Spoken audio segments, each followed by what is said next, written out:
한국직업방송과 연합뉴스TV가 함께 만드는 취업 전문 뉴스 투데이 고용플러스입니다.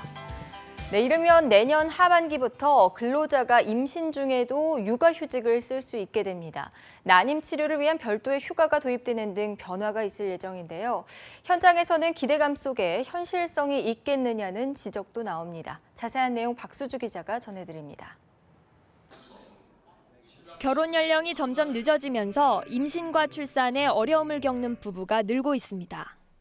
이에 따라 내년 하반기부터 임신 기간 중에도 육아휴직을 쓸 수 있도록 하는 방안이 추진됩니다. 난임 치료를 위한 사흘간의 휴가도 도입됩니다. 육아휴직 대신 사용 가능한 근로시간 단축 제도도 지금보다 더 오래, 더 많이 쓸 수 있게 됩니다. 정부가 이 같은 내용의 남녀고용평등법 개정안을 마련해 조만간 국회에 제출할 예정입니다. 현장에선 기대감 속에 실효성에 대한 우려 섞인 목소리도 나옵니다. 기존의 육아휴직조차 못 쓰는 경우가 수두룩하고 대부분 강제성이 없어 안 지켜도 그만이기 때문입니다. 근데 업체 입장에서 제가 육아휴직을 쓰든 안 쓰든 불이익이 없잖아요. 그 사정에 따라서 그만두든지 더 일을 할지 그건 다 일하는 사람이 감당해야 될 부분이 돼버리니까. 근로단축제도 역시 도입 8년이 지났지만 절반이 넘는 기업에서 사용되지 못하고 있는 게 현실입니다. 결국 정부의 육아휴직 대책이 실효성을 가지려면 권고를 넘어 강제성을 띠는 등 근본적인 변화가 필요하다는 지적이 나옵니다. 연합뉴스TV 박수주입니다. 육아휴직을 쓰는 남성 근로자의 수가 지난해보다 크게 늘어난 것으로 나타났습니다. 고용노동부에 따르면 올 들어 9월까지 남성 육아휴직자 수가 지난해 같은 기간과 비교해 53% 늘어 5,400명에 달했습니다. 남성 육아휴직자가 급증한 것은 올해부터 정부가 아빠의 달 지원 기간을 한 달에서 석 달로 확대했기 때문으로 분석됩니다. 아빠의 달은 부모가 순차적으로 육아휴직을 사용할 경우 두 번째 이용자에게 육아휴직 급여를 통상임금의 100%로 지원하는 제도입니다. 머릿속에 떠오른 아이디어를 실현하는 데에 걸림돌이 많은데요. 새로운 사업을 구상하는 예비 창업자나 중소기업도 이런 문제로 고민하고 있습니다. 부산 중소기업청이 제품 디자인 상담부터 모형 제작까지 지원하고 있다고 하는데요. 김재홍 기자가 보도합니다. 3D 스캐너와 3D 프린터로 제품을 만들고 있습니다. 아이디어에 머물던 제품이 시제품이 되는 겁니다. 이 제품은 부산 중소기업청이 제품 디자인, 설계, 모형 제작 컨설팅에 이르는 모든 과정을 지원한 결과입니다. 부산과 경남 지역 예비 창업자와 중소기업인의 아이디어를 현실화하는 데 초점을 맞춘 겁니다. 시제품 개발을 하기 위해서 저희들이 한 5년째 여기를 활용하고 있는데 다른 업체에 비교해서 원가적인 측면이나 기술적인 측면, 우리가 요구하는 어떤 시간 관계에서 상당히 월등하기 때문에 현재 많이 활용을 하고 있습니다. 부산 중기청을 거친 시제품은 매년 증가하는 추세로 올해는 이미 249건의 시제품이 제작됐습니다. 각종 장비를 사용할 수 있는 공간을 활용한 예비 창업자는 현재까지 670명이 넘습니다. 단순한 컨설팅과 장비 지원에 그치는 게 아니라 전문가가 상주해 모든 단계를 지원하고 있습니다. 영세 중소기업과 예비 창업자들에게 고가의 전문 장비를 지원하고 또 전문가의 컨설팅을 지원하고 있습니다. 이를 통해 아이디어를 현실화하는 창업 실현 공간으로 운영하고자 합니다. 부산의 한 대학이 위탁 운영하는 제작 공간에는 올해 12월에 가공 능력이 정밀하고 우수한 3억 5천만 원 상당의 3D 프린터까지 도입될 예정이어서 장비 수준도 한층 더 높아질 것으로 보입니다. 새로운 아이디어로 승부하는 예비 창업자와 중소기업인들의 꿈이 실용적인 창업 지원과 맞물려 어떤 결실을 낼지 주목됩니다.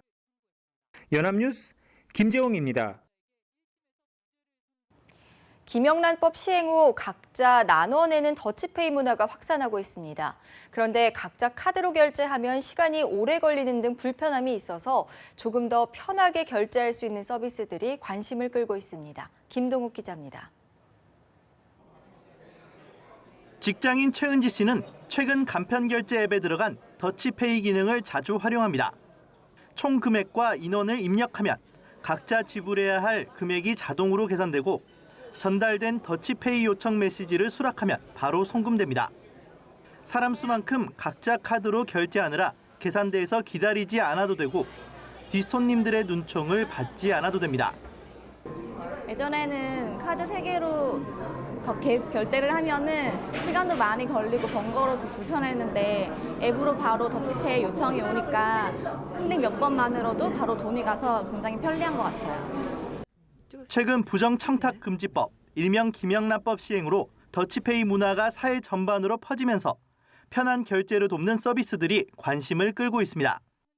은행들은 모바일 뱅킹 앱에 더치페이 기능을 추가하고 간편 송금 서비스도 내놓고 있습니다. 문제의 소지를 차단한 각자 내기 카드도 등장했습니다. 각자 법인카드로 결제하고 스마트폰에 기록을 남겨 추후 증빙 자료로 쓸 수 있게 한 겁니다. 기업 사이에서 추후에 참석자들에게 비용을 청구하고 하는 서비스는 이용이 쉽지 않습니다. 법인 스스로가 각자 내기를 실천하고 그리고 그 내용을 기록해 놓아서 아직은 조금 어색하고 불편한 나눠 결제하는 과정이 편리해질수록 더치페이 문화 확산에도 속도가 붙을 전망입니다. 연합뉴스TV 김동욱입니다. 인사혁신처 소청심사위원회가 지난 18일 민중은 개돼지 발언으로 파면된 나향욱 전 교육부 정책기획관에 대한 소청심사를 기각했다고 밝혔습니다. 이로써 나 전 기획관의 징계와 관련된 행정 절차는 모두 마무리됐습니다. 나 전 기획관이 소청심사위 결정에도 불복할 경우 행정소송을 제기할 수 있습니다.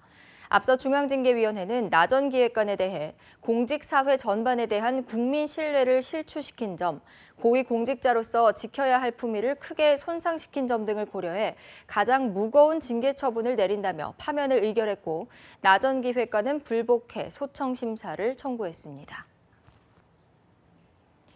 인공지능의 발달로 미래에는 알파고 판사, 알파고 변호사도 등장하지 않을까 상상해보게 되는데요. 국내외 학자들이 한자리에 모여서 인공지능 발전에 따른 법조계의 미래를 논의했습니다. 박효정 기자가 보도합니다. 인공지능 로봇이 재판을 하는 미래에는 현실이 될까? 대법원이 미래 법률 환경을 논의하기 위해 연 자리에서 학자들은 다양한 전망들을 내놨습니다. 글로벌 IT 기업에서 활동하는 앨런 인공지능 연구소장은 미래 법조계에 인공지능은 기회가 될 것이라고 내다봤습니다. 객관적인 판결을 내릴 수 있고 법조 비리를 걱정할 필요가 없다는 겁니다. We just need to assess the costs and benefits of AI rationally and based on data, not based on fear. 비관적인 전망도 나왔습니다. 인종과 성별 등 편향된 정보에 의존해 판결에 문제가 생길 수 있다는 점을 우려했습니다. What is probably considered the most likely solution to AI safety issue? If we can just teach machines to be humans in terms of human common sense, human values, we hope they would like us enough to, be more beneficial for us. The problem, of course, is what I mentioned in my presentation. We don't agree on ethics, morals, and norms. 참석자들은 그러면서 인공지능 기술이 인간을 완벽히 대체할 수는 없을 것이라고 단언했습니다. AI can actually make a lawyer in Korea or somewhere else more valuable because she or he can leverage their legal judgment using an autonomous system. 알파고 판사의 등장을 피할 수 없다면 이를 위기가 아닌 기회로 삼자고 전문가들은 한 목소리를 냈습니다. 연합뉴스TV 박효정입니다. 세계에서 처음으로 시험 운행에 돌입한 자율주행 택시가 가벼운 사고를 냈다고 AFP 통신이 보도했습니다. 싱가포르에서 자율주행 택시를 시범 운행 중인 누토노미는 현지 시간으로 18일 원노스 지역에서 자율주행 택시가 차선을 변경하다 트럭과 충돌했다고 밝혔습니다. 사고로 차량이 일부 부서졌지만 부상자는 없었습니다. 회사 대변인은 사고 당시 2명의 엔지니어가 탑승한 누토노미 차량은 저속으로 운행 중이었다며 차량 손상도 미미하다고 설명했습니다. 누토노미는 지난 8월 세계에서 처음으로 싱가포르에서 6대의 자율주행 택시 시험 운행에 들어갔습니다. 철도 파업이 시작된 지 23일이 지났습니다. 코레일은 노조의 업무 복귀를 명령하는 최후 통첩과 함께 파업 주동자에 대한 징계에 착수했습니다. 한편 노조는 사측이 대화를 거부한 채 탄압에만 몰두하고 있고 여러 위법 행위를 저지르고 있다며 법적 대응 방침을 밝혔습니다. 김종성 기자입니다. 코레일이 노조에 오는 20일 자정까지 사업장으로 복귀하라며 최후 통첩을 보냈습니다. 이와 함께 파업에 참가한 직원들을 징계하겠다고 밝혔습니다. 불법 파업에 참가한 핵심 주동자 182명에 대하여 출석 요구서를 발부하고 사실 확인 및 징계 절차에 착수하였습니다. 코레일은 징계 절차를 밟게 된 직원들은 노조 간부 150여 명과 파업 불참자를 협박한 일반 노조원 20여 명이라고 설명했습니다. 노조는 사측이 수차례 대화 제의를 거부했다며 오로지 노조 탄압에만 관심이 있다고 비판했습니다. 특히 17일 오전에 발생한 지하철 1호선 중단 사고를 예로 들며 규정과 절차를 제대로 지키지 않은 채 대체 인력을 투입해 철도 안전을 위협하고 있다며 목소리를 높였습니다. 단순히 파업을 무력화시키는 걸 넘어서 계속되는 사고와 미숙한 운행으로 시민들을 불안에 떨게 하고 있습니다. 노조 측은 법적 대응 방침도 밝혔습니다. 교섭 중 취업 규칙을 변경해 근로기준법을 위반했고 대체 인력 채용 중 개인정보보호법을, 허술한 운행 교육으로 철도 안전법을 위반했다는 겁니다. 노사 간 대화 없이 갈등만 확산하고 있는 상황에서 이번 파업은 2013년 23일간의 파업 기록을 넘어 역대 최장기 파업으로 기록될 전망입니다. 연합뉴스TV 김종성입니다. 공사 현장에서 일을 하다 다친 페인트공에 대해 법원이 근로자라고 볼 수 없다며 산업재해에 해당하지 않는다고 판단했습니다. 어떤 이유에서일까요? 김민혜 기자입니다. 페인트공 A씨는 지난해 경기도 용인에 있는 주택 신축 공사장에서 외벽 공사를 하다가 떨어졌습니다. 척추뼈 일부를 다치고 머리에 타박상까지 입은 A씨는 근로복지공단에 요양급여를 신청했지만 거절당했습니다. A씨가 건축주에게 고용된 근로자가 아니어서 산업재해에 해당하지 않는다는 이유에서였습니다. A씨는 법원에 소송을 냈지만 판단은 바뀌지 않았습니다. 법원은 근로자에 해당하려면 A씨가 건축주와 실질적인 종속관계에 있어야 한다고 전제했습니다. 하지만 A씨가 공사를 마친 후 건축주에게 대금을 한꺼번에 지급받기로 했고 건축주는 공사를 잘 알지 못했던 점, 또 함께 일한 일용근로자의 일당을 A씨가 책정해 먼저 지급한 사실 등에 비춰보면 A씨가 건축주의 지휘감독을 받지 않았던 것으로 보여 근로자로 볼 수 없다고 판단했습니다. 법원은 최근 각광을 받고 있는 배달앱 아르바이트생에 대해서도 비슷한 판결을 내렸습니다. 배달앱을 통해 음식 배달을 하다 다쳤지만 시간과 장소에 구애받지 않고 자율적으로 일하는 특성상 배달앱 업체의 근로자로 보기 어렵다는 것으로 항소심 역시 같은 판단을 내렸습니다. 연합뉴스TV 김민혜입니다. 지난 18일 오전 10시쯤 경기도 평택시의 한 상가 건물 신축 공사 현장에서 근로자 57살 홍모 씨가 13층 높이의 타워 크레인에 매달려 고공 시위를 벌였습니다. 홍 씨는 자신의 몸에 끈을 걸어 타워 크레인에 매달린 채 임금 300만 원을 받지 못했다고 주장했습니다. 50여 분 만에 타워 크레인에서 내려온 홍 씨는 곧바로 경찰에 체포됐습니다. 경찰과 소방당국은 에어매트를 설치하고 구급차를 대기시켜 만일의 사태에 대비했습니다. 경찰은 홍 씨를 업무방해 혐의로 형사 입건하는 한편 사건의 경위를 조사하고 있습니다.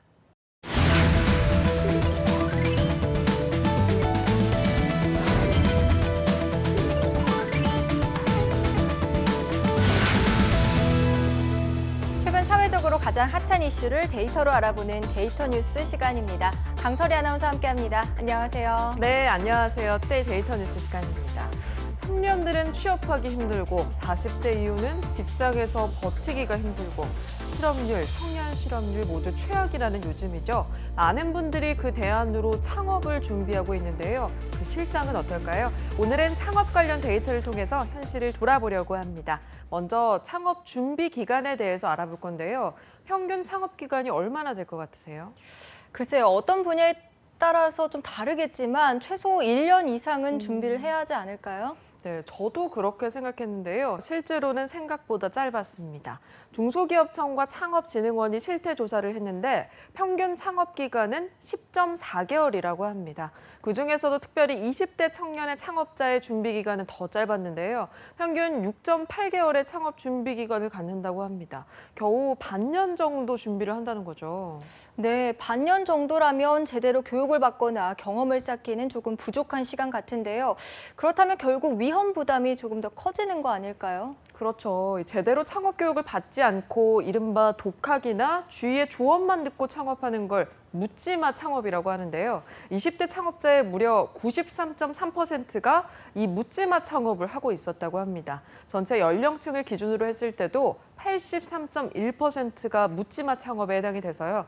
10명 중 8명이 주먹구구식으로 창업을 하고 있는 것으로 조사됐습니다. 네, 예전에 자영업자의 80%가 결국 폐업한다 이런 뉴스가 있었는데요.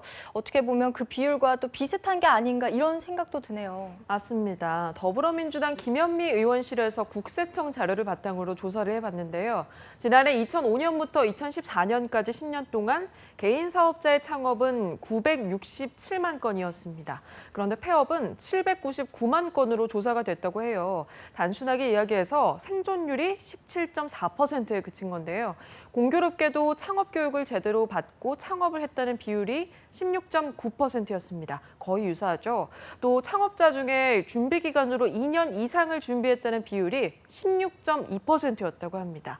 이 수치도 생존율과 비슷한 건 단순히 우연이 아니겠죠. 네, 그러게요. 막연하게 오래 준비하면 더 잘 되겠지 이런 생각을 했는데 통계로 살펴보니까요. 정말 준비한 만큼 성공 확률이 높다 이런 얘기를 객관적으로 확인할 수가 있는 것 같습니다.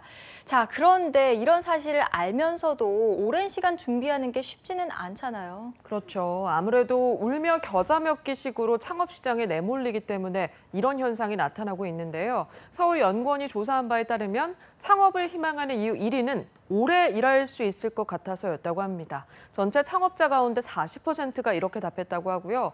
2위는 취업이 어려워서라고 34.8%가 응답을 했습니다.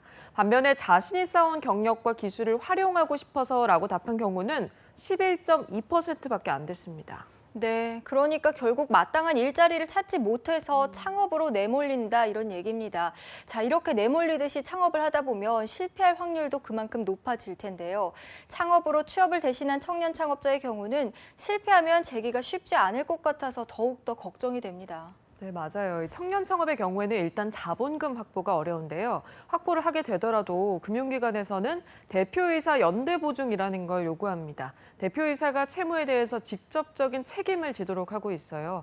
그렇다 보니까 회사가 망했을 때 창업자가 파산하거나 신용불량자로 전락하는 악순환이 계속 이어지고 있는데요. 이런 부분에 대해서는 개선책이 필요하다는 게 전문가들의 지적입니다. 네, 요즘 최악의 취업난에 정부가 적극적으로 청년 창업을 유도하고 있는 상황이지만요. 보완해야 할 부분이 많이 남아있는 것 같습니다. 그렇습니다. 한국무역협회 국제무역연구원이 지난해 12월 한중일 3국 대학생 534명을 대상으로 조사를 했는데요. 향후 진로로 창업을 선호하는 한국의 대학생은 6.1%에 불과했고 78.8%는 취업을 원했다고 합니다. 반면에 중국 대학생들은 취업이 38.5%, 창업이 40.8%로 창업을 더 원하는 걸로 나타났는데요. 창업하려는 비율만 비교하면 한국이 중국의 7분의 1 정도밖에 되지 않았습니다. 네, 중국에서 청년 창업 선호도가 높아 보입니다. 아무래도 알리바바의 마윈처럼 성공한 롤모델을 보고 도전하는 청년들이 많은 것 같은데요. 자, 그런데 왜 우리나라는 창업에 대한 선호도는 낮은데 해마다 자영업자 숫자는 늘고 있는 걸까요? 네, 통계청 발표에 의하면요. 8월에서 9월 2달 동안 증가한 자영업자 수는 16만 5천 명 규모라고 합니다. 역대 최대 규모로 자영업자가 늘었다고 하는데요. 이 가운데 고용원이 없는 자영업자, 그러니까 실질적으로 1인 사업장인 곳이 89%였습니다. 14만 7천 명에 달했다고 하는데요. 이런 현상을 살펴보면 지금 한국 사회에서 창업은 기업가적인 도전 정신, 또 창의적인 모험심이라기보다는 그저 먹고 사는 최후의 수단으로 선택된다, 이렇게 볼 수가 있습니다. 네, 안타깝네요. 창업이 활 활성화된다면 분명히 우리 경제 활력이 될 겁니다. 자본금이 없는 청년층에게는 좋은 아이디어만으로도 창업할 수 있는 기회를, 또 은퇴한 장년층에게는 은퇴 자금을 날리지 않도록 철저한 교육 시스템을 제공해서요. 취업보다 창업의 성공 사례가 많아지길 기대해 보겠습니다. 그리고 다음 데이터 뉴스 시간에는요, 자영업의 업종별 성공률을 계속해서 알아보겠습니다. 네, 지금까지 데이터 뉴스 창업에 대해서 알아봤습니다. 강설희 아나운서 고맙습니다. 네, 고맙습니다. 투데이 고용플러스 오늘 준비한 소식은 여기까지입니다. 함께해 주신 여러분 고맙습니다.